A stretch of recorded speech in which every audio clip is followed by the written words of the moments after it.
Good day, it's Mr. Carey with the video number 1 that we need to go over first with the rules and the safety procedures. So if you're wondering why I don't have a mask on, because it's Sunday night and I'm up here by myself, so I can talk to you without a mask, and I have a couple things I need to go over. And I made this video number 1 because it has classroom rules and in an emergency, what to do, things we cannot skip over. Like during a lockdown, everyone needs to line up below the window, right over here, below the window, and we will do our best to shut the shade and have the doors locked. Do not answer the door for anyone. One time Mr. Sperry came and he's knocking on the door, and I opened up the door and he said, "You failed the test, you weren't supposed to open the door." So even for Mr. Sperry, we don't open up the door, okay? These rules in an emergency are posted by the door, right over here, right over there on the, I guess that would be the south end of the classroom. They're also on the north side and by the shop door. So in an emergency, lockdown, locks, lights, out of sight. Students, move away from sight, maintain silence, do not open the door. Teacher, lock the interior doors, turn out the lights, move away from sight, do not open the door, maintain distance, take attendance. Lockout, secure the perimeter. Students, return inside, business as usual. Teacher, bring everyone indoors, lock perimeter doors, increase situational awareness, business as usual, take attendance. Evacuate, to announce location, which the announced location is the church right over here, which is becoming the fire station right over in Appleside. Students, bring your phone, leave your stuff behind, follow instructions. Teacher, lead evacuation to location, take attendance, notify if missing, extra, or injured students. Okay, I take this one pretty serious because we had a evacuation here just a few years ago, and the entire school had to evacuate. We had the bomb dog come in, and I'm kind of a stickler now for who comes in and out of the classroom. I keep the door locked. We must sign out before we go to the classroom. Right over there by the door, you sign out where the pencils are on the little table by the door. And when you go to the door, that's the only time the door can be left open. And it can be opened, you can kick the little door stop down while you go use the restroom so you can get back in so no one has to open it back up for you.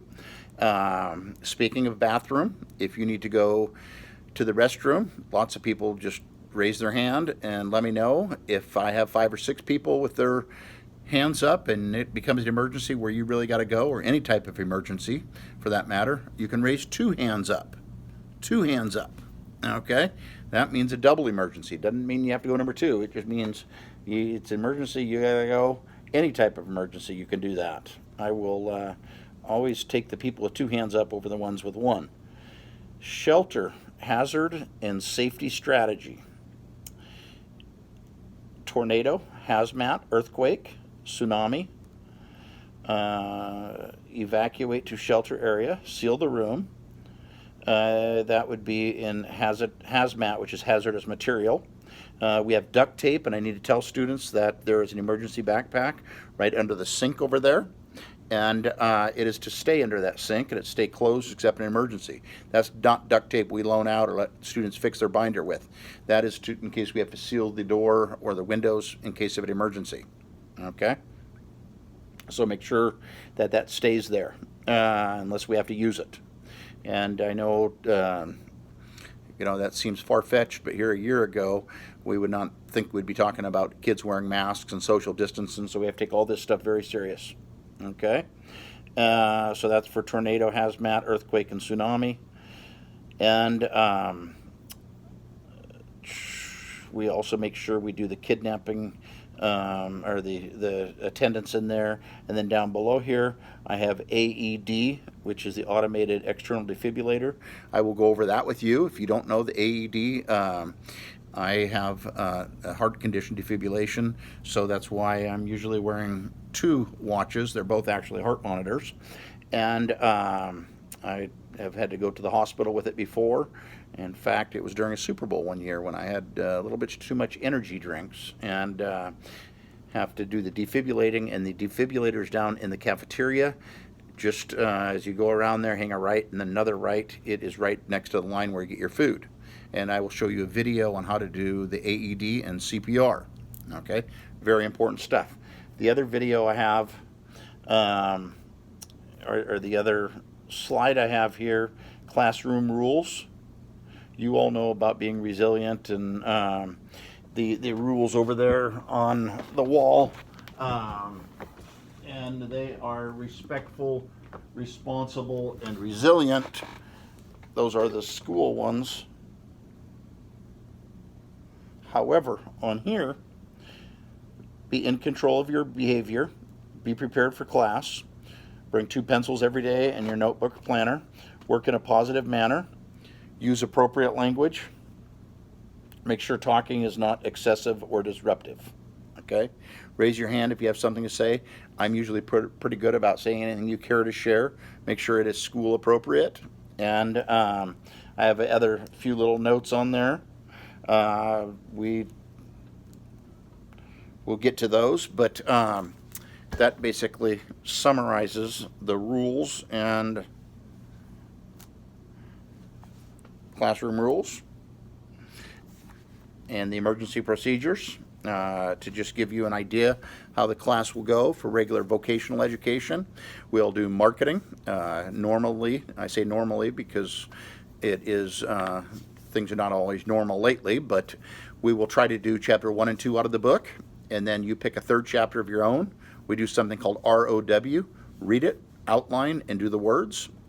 And then that's for the marketing.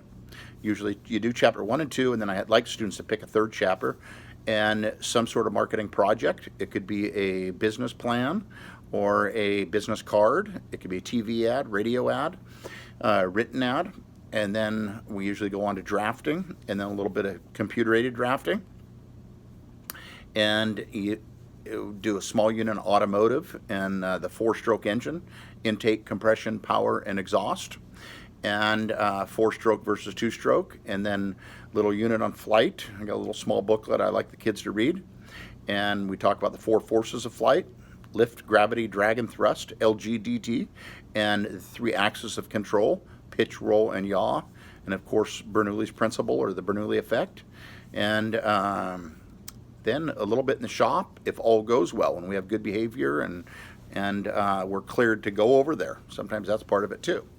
Okay, so the exceptions to being loud and obnoxious are when I say eyes on who, you can say eyes on you nice and loud, and then that is your chance to be very quiet after that. I usually look for the first person who talks after I do eyes on who, and I award them with a choice card. I try not to give out too many choice cards, but sometimes if you don't follow the rules, you get to do that. Okay, last but not least, I will be talking a little bit about the layout. Keep your masks on. Try to keep distance as much as you can. I try to stagger them. It's really important you stay at your assigned seat and follow those rules. The end.